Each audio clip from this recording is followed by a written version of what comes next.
ये कहानी है एक बहुत ही मेहनती इंसान योगेश की। योगेश एक टेलीकॉम कंपनी में काम करता था। योगेश की शादी को 2 साल हुए थे और उन्हें 2 जुड़वा बच्चे भी थे। अब इन दोनों के सारे सपने पूरे करने के लिए मुझे और ज्यादा मेहनत करनी पड़ेगी। जी, करनी तो पड़ेगी, लेकिन मुझे लगता है ऊपर वाले ने हमें इसीलिए जुड़वा बेटे दिए हैं क्योंकि हम उनका अच्छे से ख्याल रख सकते हैं। आप ज्यादा टेंशन मत लीजिए, जो पैदा करता है वो पालता भी है। पालने को तो बच्चे कैसे भी पल जाते हैं, लेकिन मैं चाहता हूँ कि इनके सारे सपने पूरे हों। जरूर होंगे, आप इनके बारे में सोच जो रहे हो। बस इस दिन से योगेश ने और मेहनत करना शुरू कर दिया। वो सुबह 7 बजे घर से निकल जाया करता था और रात को 11 बजे लौटा करता था। बच्चे सो गए क्या? जी, वो कहाँ इतनी देर जागते हैं। अच्छी बात है, कम से कम उन्हें तो आराम मिल रहा है। योगेश बहुत कम अपने बच्चों को देख पाता था। सिर्फ संडे ही ऐसा दिन था जब योगेश अपने बच्चों के साथ बिताता था। अरे सविता, ये देखो, अर्नो तो चल रहा है। मुझे पता है, वो पिछले 3 दिनों से पकड़ पकड़ कर चल रहा है। अरे वाह! योगेश अपने बेटे को चलता देख खुश था। इसी तरह योगेश की जिंदगी के 10 साल बीत गए। अब योगेश की खुद की एक कंपनी थी, लेकिन उसके पास अभी भी अपने परिवार के लिए समय नहीं था। अब तो हम अमीर बन गए, अब तो आप हमारे लिए समय निकाल ही सकते हैं ना? सविता, मैं चाहता हूँ कि मेरे बेटों को दुनिया की हर खुशी मिले। मैं ये सब उनके लिए ही तो करता हूँ। क्या फायदा ऐसे काम का जो आप अपने बेटों से मिल ही ना पाए। पहले कम से कम आप संडे घर पर रहते थे, अब तो वो भी नहीं। पहले मैं दूसरों के लिए काम करता था, अब खुद के लिए। ये सब मैं अपने बेटों के लिए ही तो कर रहा हूँ, ताकि उनकी जिंदगी आराम से बीते। आपके बेटों को ये ऐशो आराम नहीं, बल्कि आपका समय चाहिए। मैं कहाँ मना कर रहा हूँ, लेकिन आप समय निकाल भी तो नहीं रहे। सविता अक्सर योगेश से इस बात पर बहस करती थी। ऐसा करते करते 5 साल और बीत गए। योगेश के दोनों बेटे अर्नब और आर्यन बड़े हो चुके थे। एक दिन उनका पूरा परिवार डिनर पे मिला। पापा, अगले हफ्ते हम पढ़ने के लिए फॉरेन चले जाएंगे। पता है मुझे, हम चाहते हैं कि हम कुछ टाइम अपनी पूरी फैमिली के साथ बिताएं। ये तो बहुत अच्छा आइडिया है। आप हमारे लिए टाइम निकाल पाएंगे? तुम भी न सविता, एक काम करो, तुम तीनों कल सुबह ही हमारे केरला वाले हॉलिडे हाउस में चले जाओ। मेरी कल एक इम्पोर्टेंट मीटिंग है, उसके बाद मैं परसों सुबह वहां आ जाऊंगा। अगले 3 दिनों के लिए मेरा पूरा टाइम तुम लोगों का। सच्ची? यस माय सन, बिल्कुल सच्ची। आप पक्का आएंगे ना? हाँ सविता, पक्का, प्रॉमिस। योगेश की ये बात सुनकर पूरी फैमिली बहुत खुश थी। आर्यन और अर्नब ने उसी रात पैकिंग शुरू कर दी। I am so happy. हाँ, पापा पहली बार हमारे साथ हॉलिडे मनाएंगे। बट मुझे अभी भी डाउट हो रहा है। इतना मत सोच, उन्होंने बोला है तो वो जरूर आएंगे ना। हाँ। यहाँ सविता अपने रूम में पैकिंग कर रही थी। मैं पक्का आपकी पैकिंग कर दूं ना? हाँ, और मेरे फेवरेट टी-शर्ट मत भूलना। मुझे अभी भी यकीन नहीं हो रहा कि आप आएंगे। मैंने पिछले हफ्ते ही ये प्लान बना लिया था, सोचा तुम लोगों को सरप्राइज दूंगा। अरे वाह, आप कब से ये सोचने लगे? बस अब बूढ़ा होते जा रहा हूँ ना। बूढ़े होंगे आपके दुश्मन। अगली सुबह सविता अपने दोनों बेटों के साथ कार में निकल गई। योगेश अपने ऑफिस गया और उसने अपना पूरा दिन का काम खत्म किया। फिर वो भी अपनी गाड़ी में हॉलिडे होम की ओर चल पड़ा।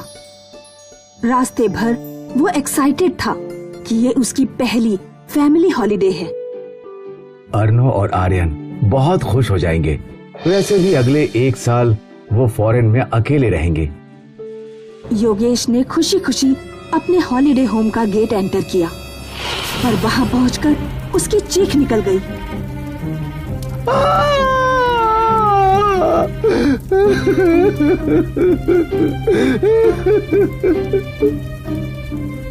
आसपास पुलिस वाले जमे थे और पूरा घर जल चुका था। सर, अभी 2 घंटे पहले ही यहाँ गैस सिलेंडर फूटा। आपकी पूरी फैमिली जल गई, कोई नहीं बचा। योगेश अपने आप को संभाल नहीं पाया।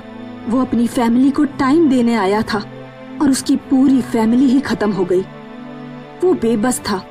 अब उसके करोड़ों रुपए भी उसकी फैमिली उसे लौटा नहीं सकते थे। योगेश के कमाए हुए करोड़ों रुपए आज उसके लिए बेमतलब थे।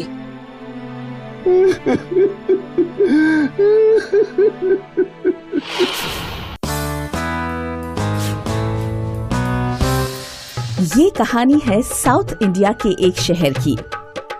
मुनावर नाम का एक कूली था जो रोज स्टेशन पर लोगों का बोझ ढोया करता था।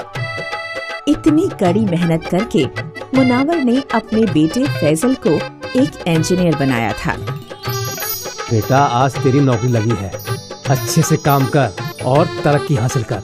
तू अकेला है हमारे घर में जो इतना पढ़ा लिखा है। जी बाबा। फैजल रोज अपने ऑफिस जाया करता था, लेकिन कुछ दिनों बाद ही उसे ऑफिस अच्छा नहीं लगने लगा। मुझे अपना खुद का कुछ बिजनेस करना है, ये ऑफिस मेरे बस की बात नहीं। इस टॉपिक पर बात करने फैजल अपने अब्बा के पास गया। अच्छा है, फैजल की नौकरी लग गई। अब कुछ महीने मैं भी कूली का काम छोड़कर घर पर आराम करूंगा।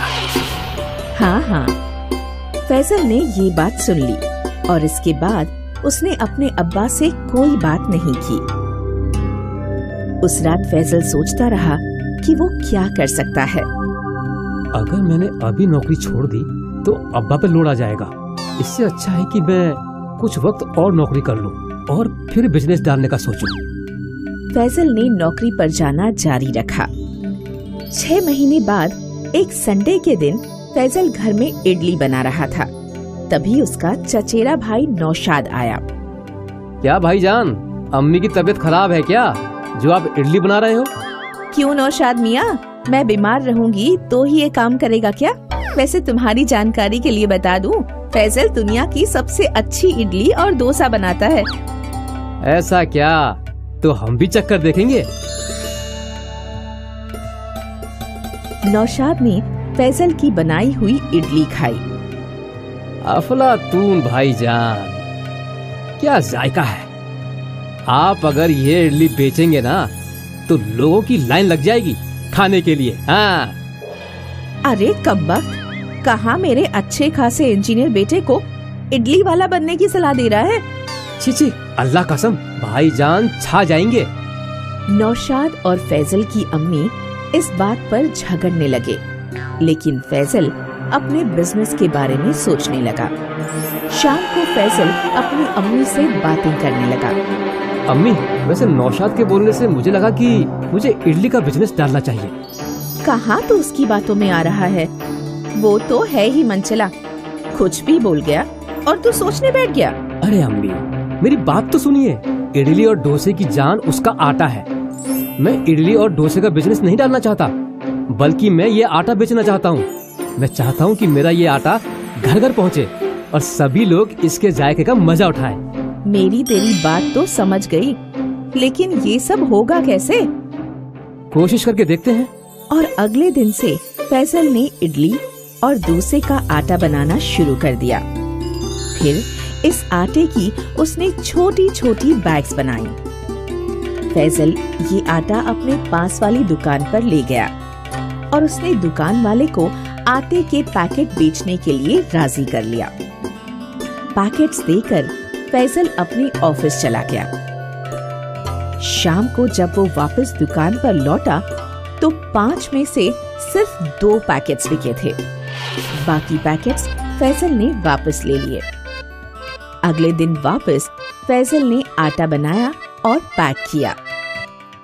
फिर से उसने दुकान पर 5 पैकेट्स दिए और ऑफिस चला गया। आज जब वो लौटा था तो उसके सारे पैकेट्स खत्म हो गए थे। भाई, आपके सारे पैकेट्स बिक गए। कल से कम 15 पैकेट्स दे दो। ठीक है भाई। ये सुनकर फैसल बहुत खुश हुआ। अगले दिन से फैसल ने 15 पैकेट्स बनाने शुरू कर दिए और शाम तक उसके सारे पैकेट्स बिक गए। फैसल घर में खाना खा रहा था, तभी उसके दरवाजे पर खटखट हुई। जी बोलिए। वो आपका ही इडली आटा है ना, जो सलीम भाई की दुकान पर बिकता है? हाँ, क्यों? मेरी शहर में 5 दुकानें हैं और मैं चाहता हूँ कि कल से आप मेरी हर दुकान में इडली का आटा सप्लाई करें। मुझे रोज 100 पैकेट्स चाहिए होंगे। ठीक है भाई। फैसल को एक बड़ा कॉन्ट्रैक्ट मिल गया था। अगले दिन फैसल सुबह 4 बजे उठकर आटा बनाने लगा और फिर 8 बजे उसने सब पैकेट्स की डिलीवरी दी और वो अपने ऑफिस चला गया। इसी तरह फैसल के इडली के आटे की डिमांड बढ़ने लगी। एक हफ्ते बाद उसने अपने चचेरे भाई नौशाद को भी अपने साथ रख लिया आटे के पैकेट्स की डिलीवरी करने के लिए। 1 महीने बाद फैसल के आटे की डिमांड इतनी बढ़ गई थी कि उससे अपनी इंजीनियर की नौकरी छोड़नी पड़ी। अब्बा, मैं अपना बिजनेस बढ़ाना चाहता हूँ। मैं जानता हूँ और तेरी मेहनत देख के मुझे यकीन है कि तुझे सफलता जरूर मिलेगी। तू बेशक नौकरी छोड़ दे। अपने अब्बा के हौसला अफजाई से फैसल ने अपनी नौकरी छोड़ दी और फुल टाइम इडली का आटा बनाने के बिजनेस में जुड़ गया। कुछ ही महीनों में फैसल का बिजनेस बढ़ गया और उसकी एक कंपनी बन गई। फैसल की कंपनी में अब 25 औरतें काम किया करती हैं। 1 साल में फैसल की कंपनी इंडिया की फास्टेस्ट ग्रोइंग कंपनी थी। फैसल की कंपनी का टर्नओवर 20 करोड़ रुपए था और उसे एंटरप्रेन्योर ऑफ द ईयर का अवार्ड भी मिला। अफसल ने अपना सपना पूरा किया। वो सिर्फ 5 पैकेट की शुरुआत आज 50,000 किलो के आउटपुट में बदल गई थी। इसके पीछे फैसल की जी तोड़ मेहनत थी।